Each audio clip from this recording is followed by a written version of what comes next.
Amém. Ah, tá muito fraco, tá vazio a igreja. Então vamos dar um amém mais forte. A paz do Senhor, queridos. Amém. Glórias a Deus. Irmãos, eu quero convidar vocês para que abram a sua Bíblia. Efésios capítulo 6, versículo 12. Efésios 6, versículo 12. Como já foi dito, nessa noite nós vamos falar sobre batalha espiritual. Nós vamos fazer um estudo bíblico falando sobre batalha espiritual. É um tema que todo crente ele passa, ele enfrenta. Nós estamos, se você querendo ou não, nós estamos inseridos dentro de uma guerra.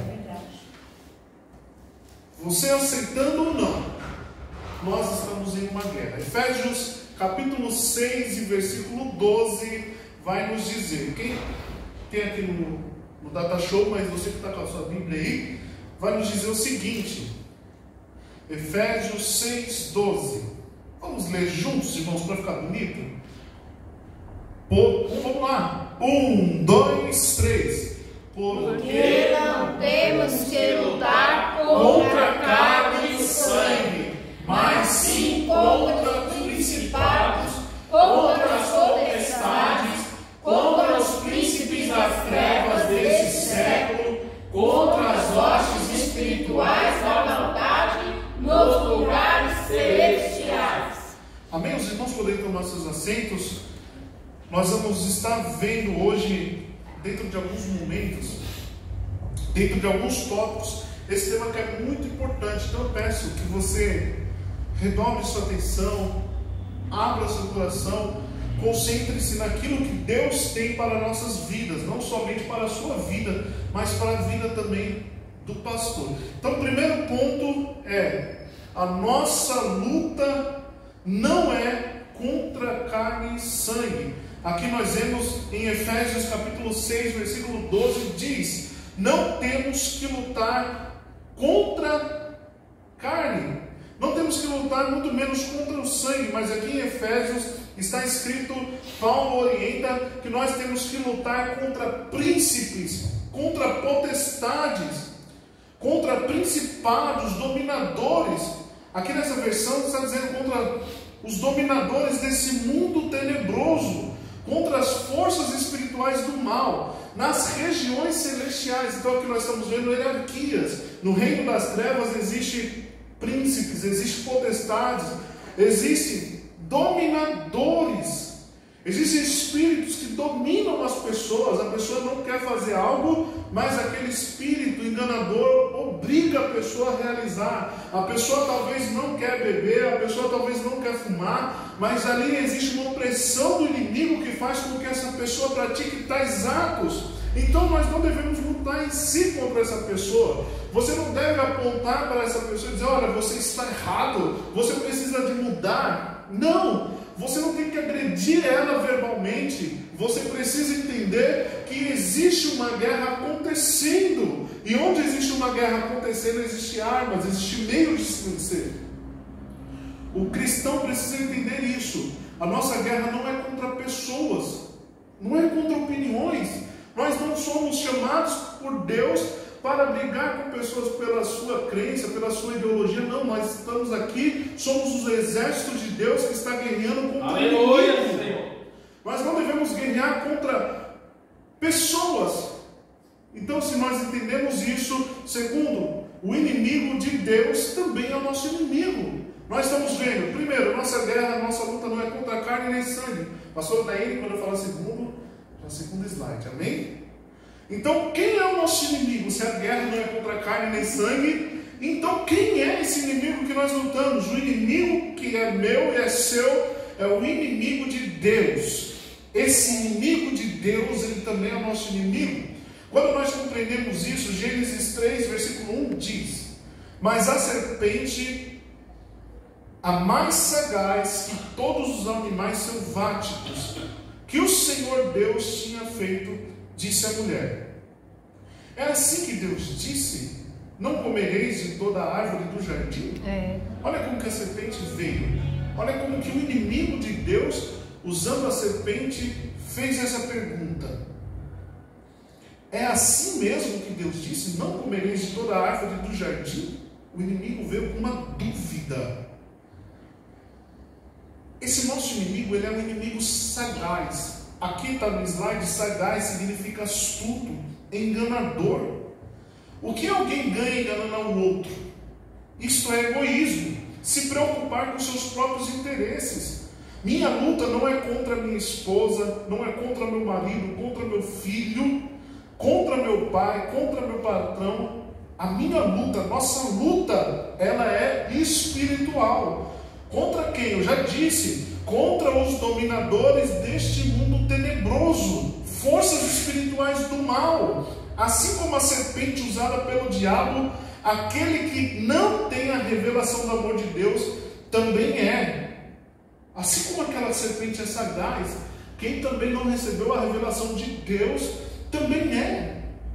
Deus criou o homem e a mulher, criou a serpente e os fez. Deus colocou no homem essa característica sagaz. Porém, eu te pergunto, fica uma pergunta aqui: você nunca enganou ninguém? A gente, olha só, você nunca enganou ninguém? Você nunca foi sagaz com alguém? Pois é, Deus também colocou astúcia em nós. Existe dentro do nosso DNA, dentro da nossa natureza, essa astúcia. Portanto, estamos sujeitos à influência do diabo. Assim como a serpente, precisamos nos arrepender constantemente, pois é tão fácil nos acharmos melhores que os outros. É o que está escrito em Mateus 7,3. Por que vês tu o arqueiro no olho do teu irmão, porém não reparas na trave que há no seu olho? É fácil apontar, porém é difícil reconhecer o nosso próprio pecado. Deus, ele colocou em nós a astúcia. Deus nos fez seres inteligentes, irmãos. E nós sabemos muito bem, se nós formos usar a sabedoria que Deus nos deu, é muito fácil enganar pessoas. Você não vê o ser humano o tempo todo enganando uns aos outros? O tempo todo o ser humano tirando vantagem um dos outros? Isso faz parte do DNA nosso. Nós somos inteligentes, temos astúcia em nós. Nós não somos alguém totalmente inocente. Eu estava pensando na palavra correta, mas nós não somos tão ingênuos assim. Dentro de nós existe essa sagacidade, existe essa astúcia. Assim como a serpente, nós também somos. Porém, cabe a nós olharmos para nós mesmos e controlarmos essa nossa natureza, porque o nosso adversário, ele usa essa nossa natureza para trazer guerra com a esposa, com o marido, para trazer guerra com o filho, para trazer guerra com o pai. Essa nossa natureza difícil, audaciosa, astuciosa, sagaz, essa característica do ser humano, o diabo ele usa a própria característica humana para fazer guerra. Então nós estamos vendo como o adversário ele trabalha para destruir famílias, para destruir ministério, para destruir casamento, relacionamento, enfim. Esse é o nosso inimigo. E nós devemos entender que ele, além de ser primeiramente inimigo nosso, ele é inimigo de Deus. Se ele é inimigo de Deus, ele também é o nosso inimigo. Mateus 7,3 nos orienta, acabei de ler. Devemos focar no nosso próprio erro, nas nossas próprias brechas. Devemos olhar para aquilo que nos faz cair primeiramente, antes de olhar o motivo que está fazendo aquele irmão cair. Você já reparou que muitas vezes as pessoas falam, principalmente entre as mulheres, hoje também entre os homens, né?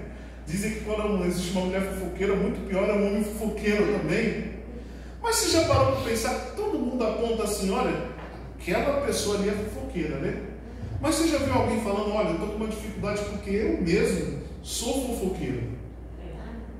Não tem. É mais fácil olhar para o outro. Alguém já falou, nossa, mas aquela pessoa é tão invejosa, né? Mas a inveja é um sentimento tão feio que quase ninguém reconhece que tem inveja. Mas a mulher quer jogar para focar.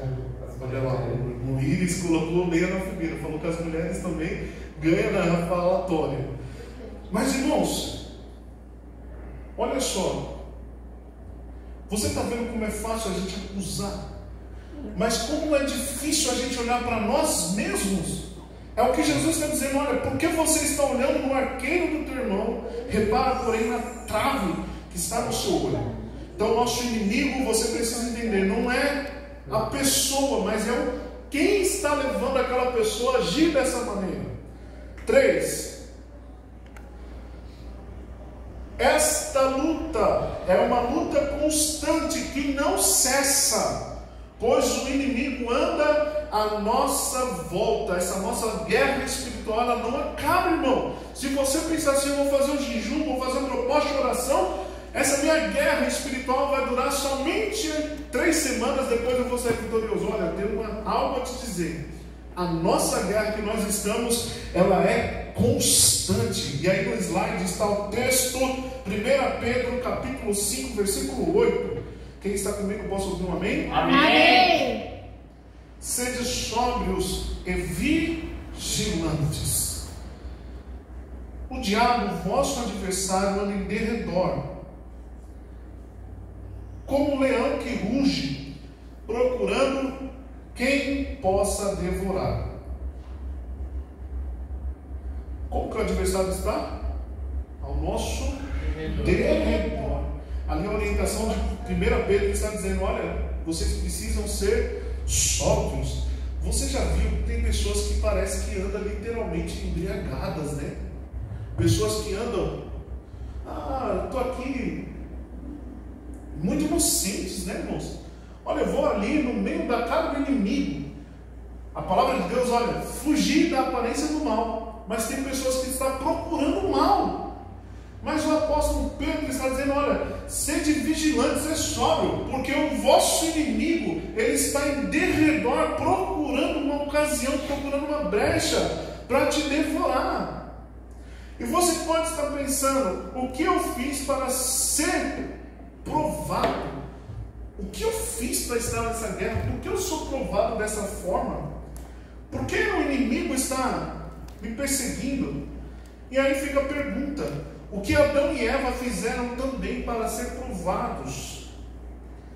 Deus nos fez semelhante a Ele. Ele nos dá a oportunidade de escolhermos entre vida e morte. Comer da árvore da vida é buscar a Deus. Porém, comer da árvore do conhecimento do bem e do mal é a nossa escolha. Quem está me ensinando a viver?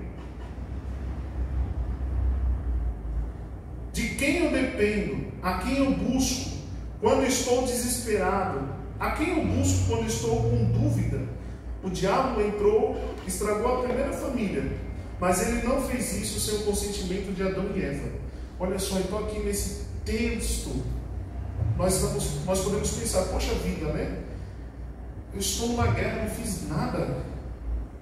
Por que eu estou vivendo nessa guerra espiritual, nessa batalha, sendo que eu apenas nasci nesse mundo, né? Mas fica a pergunta: nós estamos nessa guerra porque nós temos o livre arbítrio, nós temos o poder de escolha. Adão e Eva, eles tinham o poder de escolha de comer do conhecimento, do fruto do conhecimento do bem e do mal. E eles decidiram comer. Deus deu uma ordem: olha, não comas desse fruto, porque quando vocês comerem, certamente vocês morrerão. Eles escolheram o pecado, eles escolheram a desobediência a Deus. Devido à desobediência deles, nós conhecemos a história. O pecado veio ao mundo e está aí até hoje. Mas, assim como eles, hoje nós temos também uma escolha. Adão e Eva comeram desse fruto do conhecimento do bem e do mal, mas você tem a oportunidade. Em Apocalipse vai dizer que aquele que vencer também comerá do fruto da vida. Aleluia. Se Adão e Eva tiveram a escolha de comer o fruto do conhecimento do bem e do mal, você que está aqui nessa noite, meu irmão, minha irmã, nós temos a opção também de escolher comer do fruto da árvore da vida. São escolhas. Se nós quisermos comer o fruto do pecado, nós teremos uma condenação. condenação eterna. Mas se nós decidimos comer o fruto da obediência, nós teremos o direito de comer do fruto da árvore da vida também. Glória a Deus. Então entenda, irmão, que essa guerra ela não acaba. Ela começou com Adão e Eva lá no paraíso, e essa guerra espiritual continua. A guerra entre o bem e o mal, a guerra entre os anjos e o demônio, a guerra entre obedecer a Cristo ou obedecer ao diabo. Nós estamos em uma guerra. Vira para esse irmão e diga para ele: olha, irmão, hoje nós estamos guerreando. Enquanto você está aqui ouvindo essa palavra, enquanto eu estou aqui ministrando, existe uma guerra espiritual invisível. Talvez o inimigo nesse momento, enquanto você escuta essa palavra, talvez ele esteja jogando dúvidas sobre você, talvez ele esteja tentando te distrair, talvez ele esteja tentando roubar sua atenção. Mas uma coisa é fato: nós estamos em guerra. E se estamos em guerra, esse irmão que está aí do seu lado, essa irmã que está do seu lado, ele não é uma pessoa comum, é um guerreiro. Nós somos guerreiros do exército de Deus. Aleluia. Quarto ponto, 1 Crônicas, capítulo 12, versículo 22. Nós somos guerreiros de Deus. Olha o que está dizendo aqui nesse versículo: porque naquele tempo, dia após dia, vinham a Davi para o ajudar, até que se fez um grande exército, como o exército de Deus. O exército de Deus não é um exército de um homem só. Davi tinha o coração em Deus, e Deus, através da fé de Davi, do coração de Davi, tinha em buscar ao Senhor, formou então um grande exército. Onde está o nosso coração? Onde está seu coração? O de Davi estava em Deus, e pelo coração de Davi está em Deus. Deus fez por meio de Davi um grande exército. Onde está o teu coração? Está em Deus ou em outra pessoa? Consegues ver Deus através da tua vida formando outros guerreiros? Olha só que coisa interessante. Nós somos um guerreiro. E se eu sou um guerreiro, o exército de Deus não é um exército só meu. É um exército onde um guerreiro chama outro. De um guerreiro nasce outro guerreiro, nasce outros guerreiros. Quando vê, você está formando um exército celestial. Davi, por ter um coração em Deus, Deus fez por ele um grande exército. Irmãos, onde nós estamos colocando nosso coração? Será que no meio dessa guerra espiritual, dessa batalha, dessas lutas, nós estamos colocando o coração em ser humano? Nós estamos colocando nossa expectativa, nossa esperança em pessoas que são de carne e osso, pessoas que não nos podem ajudar? Ou será que eu estou descansando meu coração em Deus? Se eu estou descansando meu coração em Deus, saiba de uma coisa: você está gerando novos guerreiros, você está atraindo pessoas para batalhar com você. Aleluia. Olha, irmão, quando as coisas estão difíceis, nós precisamos nos reunir com outros guerreiros. Irmão, olha, eu estou aqui animado hoje. Talvez você possa pensar: pastor Davi, mas por que você está animado? Porque eu não estou vendo número, irmãos, eu estou vendo o agir de Deus. Aleluia. O agir de Deus não depende de número. Quando Deus está na direção, as coisas acontecem. Aleluia. Quando Deus está nos provando, irmão, vai sendo formado novos guerreiros. Então eu estou vendo que Deus já está mandando as lutas para a gente guerrear, e no meio das guerras vai surgir novos guerreiros. Aleluia.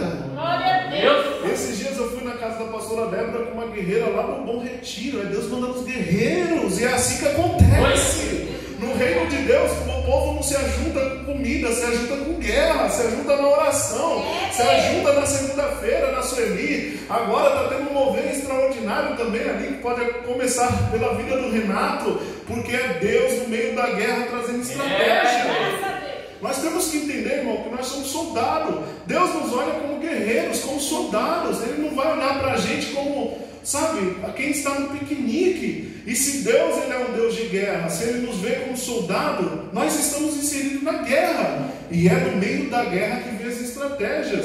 É no meio da guerra que o general dá ordem. Deus não vai te dar ordem no parquinho tomando sorvete. É no meio da luta. É no meio da guerra espiritual. Glória a Deus. A vida do crente é de desafios, irmãos. E Deus, Ele vai formar em nós guerreiros. E de nós vamos reunir outros guerreiros para nos ajudar. Aleluia. Ponto 5. Se nós estamos numa guerra espiritual, existem armas para lutar essa guerra espiritual. Efésios, olha que coisa tremenda. O diácono Renato veio aqui hoje e citou esse versículo também. Efésios 6, versículo 11, 13 e 17 diz: revestivos. É quem já está vestido, é colocar por cima das roupas toda a armadura de Deus, para poderdes ficar firmes. Eu preciso dessa armadura para mim continuar firme contra as ciladas do diabo. Irmão, o diabo ele traz cilada, o diabo ele traz planos para derrubar o crente. Se o crente não estiver revestido, já está vestido espiritualmente, mas agora se revestir de armaduras. Se ele não tiver essas armaduras, ele cai. Portanto, tomai toda a armadura de Deus, para que possais resistir no dia mau.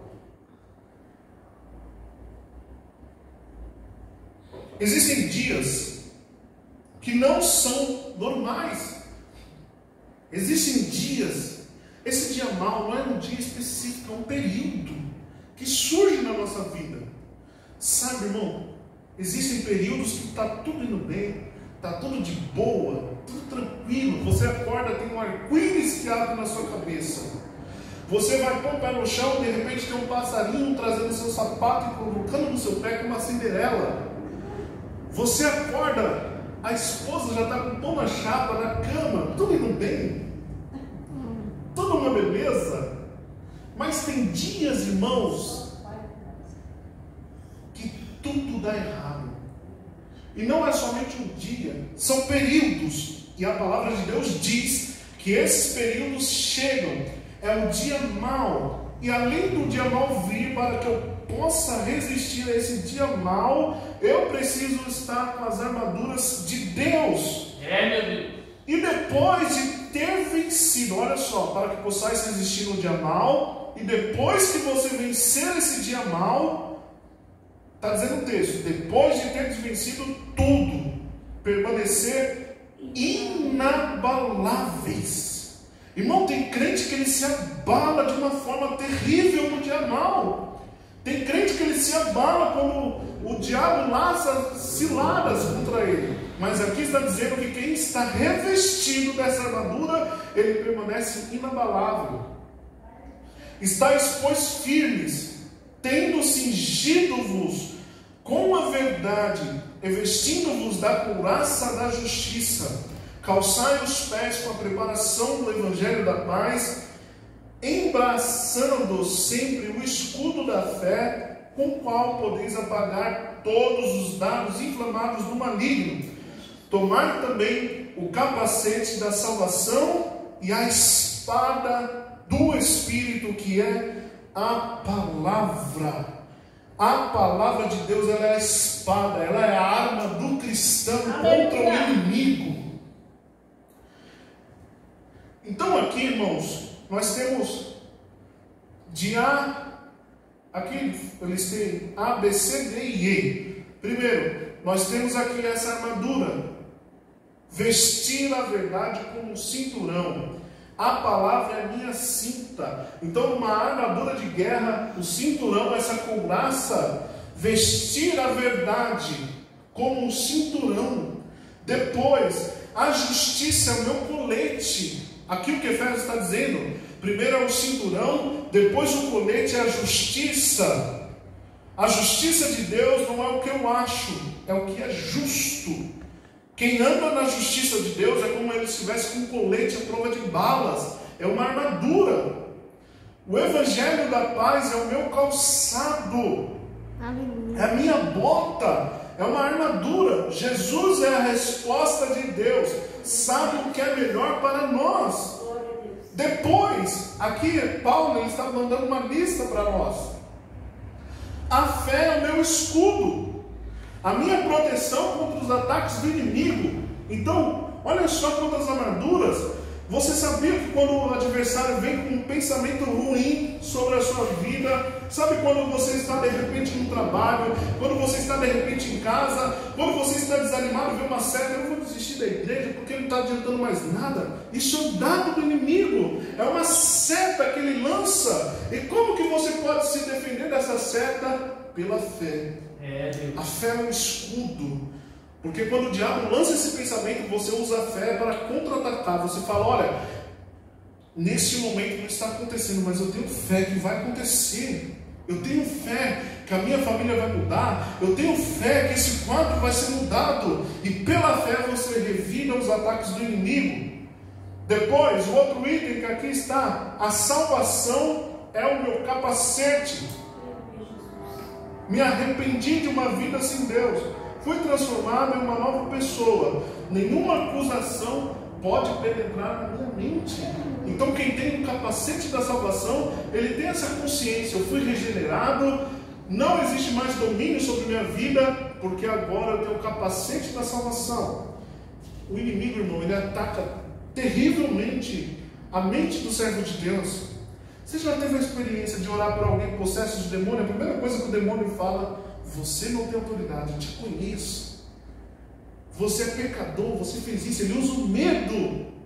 Mas quem tem o capacete da salvação, ele tem a sua mente blindada. Olha, eu sou uma nova criatura em Jesus, eu não tenho medo de nenhuma acusação. Esse é o capacete da salvação. Meu Deus.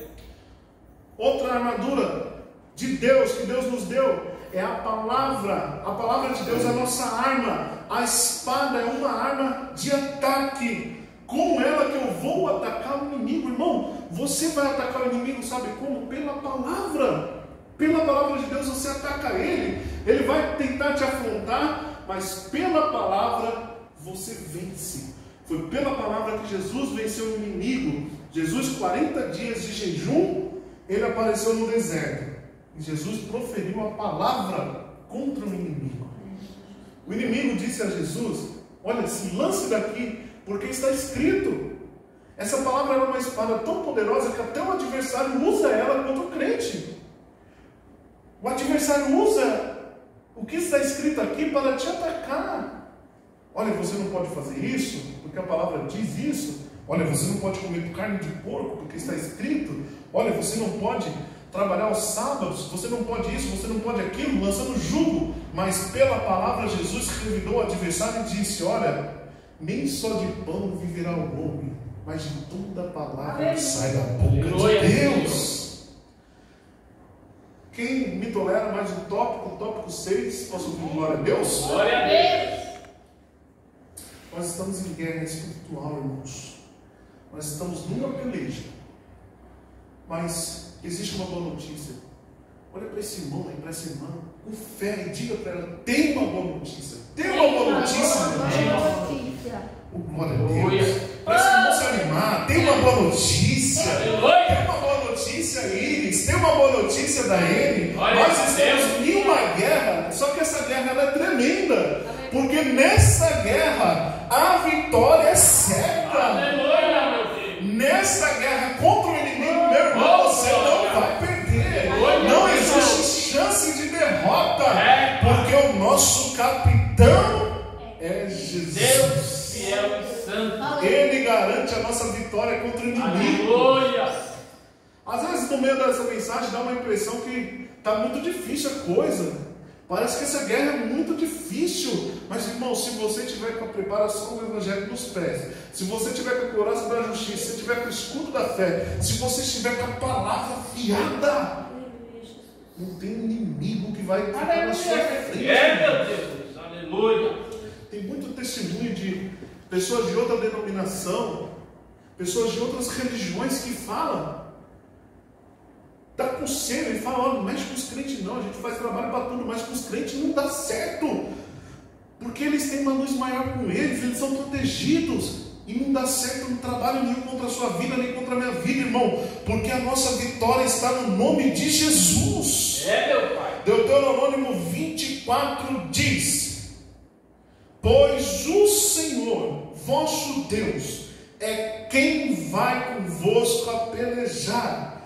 por vós contra os vossos inimigos para vos salvar. Deuteronômio capítulo 10, versículo 17 também diz: pois o Senhor vosso Deus é o Deus dos deuses, Amém. e o Senhor dos senhores, o Deus grande, Amém. poderoso Glória a e temível, Deus fiel. que não faz acepção de pessoas, nem aceita suborno. Ele é o Deus grande, Ele é o Deus temível, Ele é o Deus que garante a nossa vitória. Glórias a Aleluia, Deus. aleluia.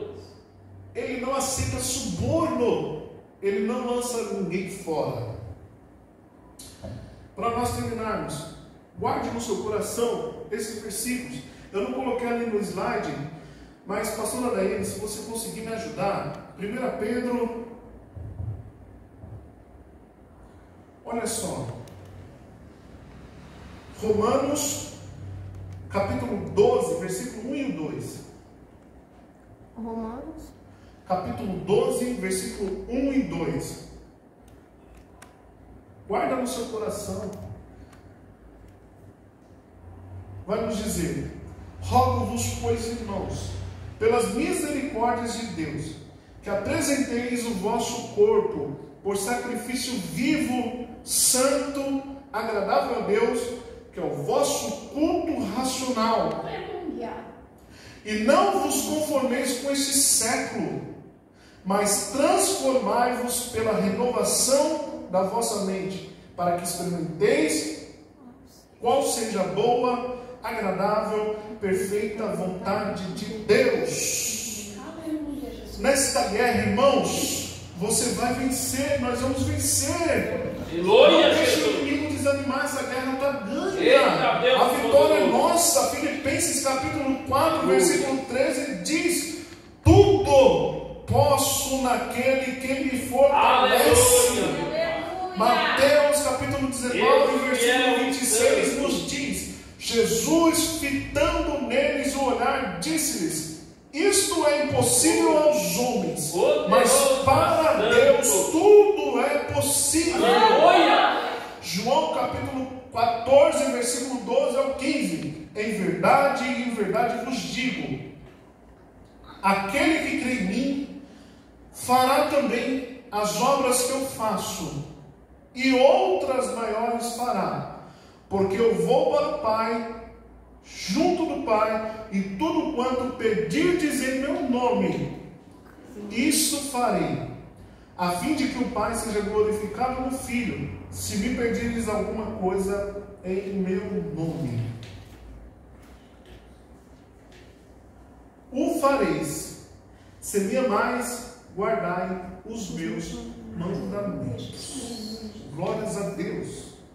Irmãos, eu vou citando versículos aqui, eu vou terminar citando esses versículos. A palavra de Deus ela é uma espada, eu vou citando e a palavra produz efeito. O pastor Elias trouxe uma mensagem aqui quinta-feira extraordinária, falando que o que mantém a igreja de pé é a palavra. É, Deus. Efésios 6,12. Enquanto eu estou citando esses versículos que falam sobre guerra espiritual, você está tomando cálcio, está tomando vitamina. Você está pegando uma injeção de Deus e injetando no seu coração. Eita, Deus. Se eu rodar aqui nesse púlpito, se eu pular, você vai embora sem entender nada, você vai embora vazio, mas a palavra de Deus que você está ouvindo nesse momento é a que nos edifica. Efésios 6:12 diz: porque a nossa luta não é contra carne e sangue, sim contra os principados. Isso eu já li. Salmos 34, versículo 18. Perto, Deus não está longe, Ele está perto, está no Senhor, dos que têm coração quebrantado e salvos de espírito oprimido.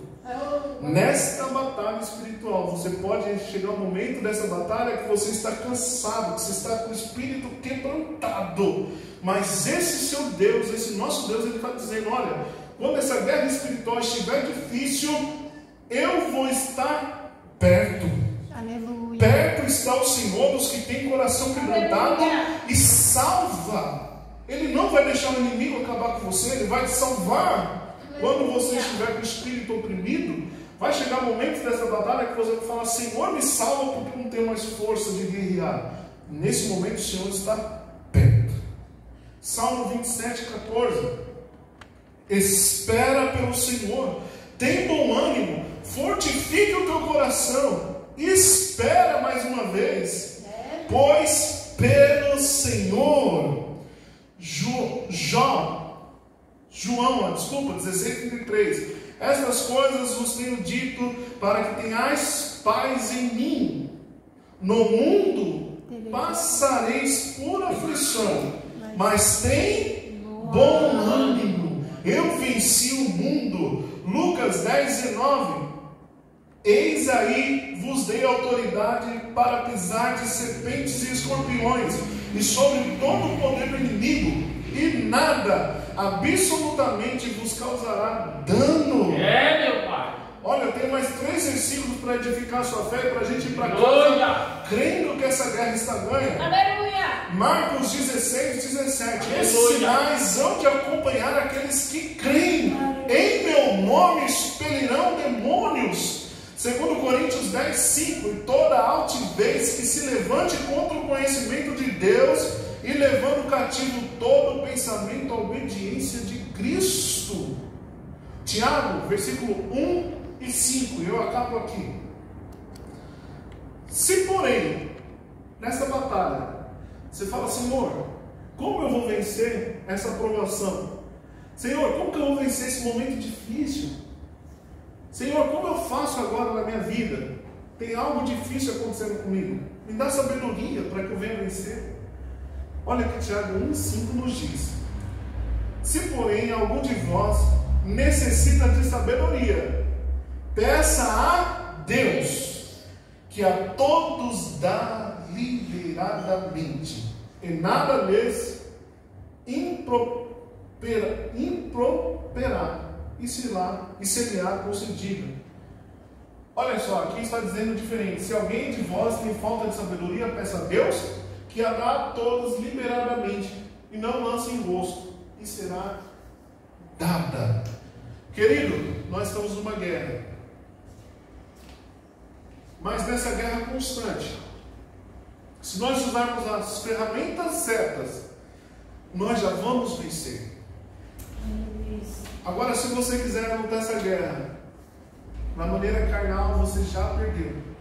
Se você quiser lutar essa guerra contra a sua esposa, contra o seu marido, contra o seu filho, contra o seu parente, contra, sei lá, quem quer que seja, de uma maneira natural, não vai dar certo. Mas se usarmos as armas de Deus, as armas de Efésios 6:10, tantas armas que foi citada aqui nessa noite, a vitória já é certa. Aleluia.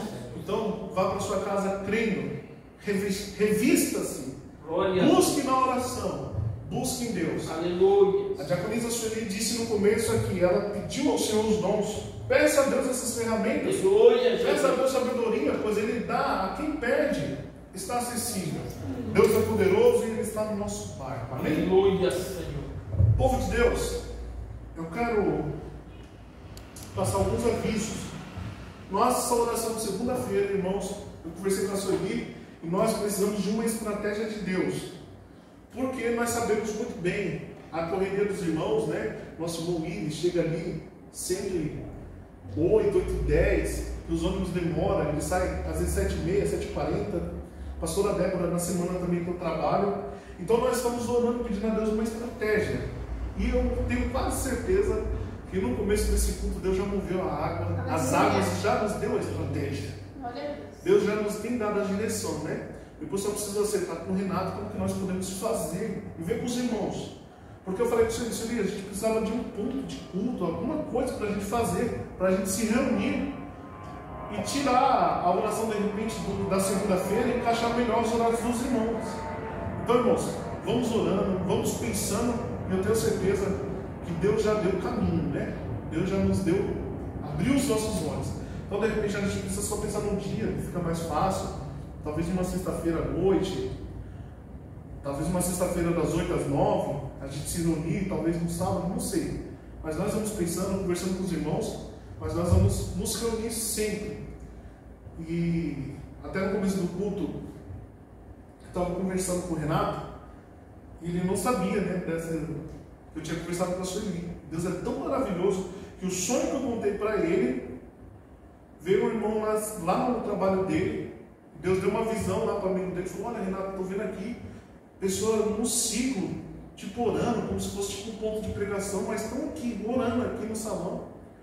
E aí eu falei: pois é, Renato, essa semana aconteceu isso, eu conversei com a Sueli que a gente precisava de uma estratégia de Deus. E essa semana eu também tive um sonho, Renato, que a gente estava num salão, e a gente reformando o púlpito, e só estava você no púlpito, na bateria, ajeitando lá, e era um púlpito bonito, reformando, era aqui na Prestes Maia, que estava dentro desse salão. E eu falei: Renato, vamos orar, né, para esse sonho, o que é, para Deus dar discernimento. Pois Deus deu um outro sonho para ele também, com o Renato. Então, eu falei: Renato, vai se preparando, Deus ele quer te usar, Deus quer te revestir, né? E eu tenho certeza, irmãos, Deus ele está no comando. Aleluia. Só cabe a nós fazermos a nossa parte, amém? Bom de Deus, coloque de pé, vamos terminar esse culto agradecendo a Deus. Guarde essa palavra no seu coração. Amém. Eu mandei lá um slide no grupo, depois você vai